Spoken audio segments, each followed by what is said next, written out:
नमस्कार, मी ज्योती तुसांबड आपले Janshakti Maharashtra news channel मध्ये स्वागत करते। बीड प्रतिनिधी। बीड तालुक्यात चोरट्यांनी गुरुवारी पहाटेच्या सुमारास एका धाडसी चोरीचा कट रचत मोठी रोकड लंपास केली आहे। तालुक्यातील पाली येथील कॅनरा बँकेच्या मुख्य लॉकरमधून चोरट्यांनी तब्बल 18.5 लाख रुपयांची रोकड चोरून नेल्याची प्राथमिक माहिती पोलिसांनी दिली आहे। या घटनेमुळे परिसरात एकच खळबळ उडाली आहे। वीज फोडली, गॅस कटर वापरला। पोलिसांकडून मिळालेल्या माहितीनुसार चोरट्यांनी पहाटेच्या अंधाराचा फायदा घेतला। त्यांनी नियोजनपूर्वक बँकेच्या मागील बाजूची वीज फोडून आत प्रवेश केला। बँकेत प्रवेश मिळताच चोरट्यांनी अत्यंत व्यावसायिक पद्धतीने गॅस कटरच्या सहाय्याने बँकेचे मुख्य लॉकर तोडले आणि आतील रोकड लंपास केली।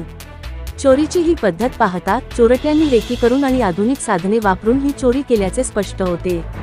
या घटनेची माहिती मिळताच बीड ग्रामीण पोलीस ठाण्याचे अधिकारी तातडीने घटनास्थळी दाखल झाले।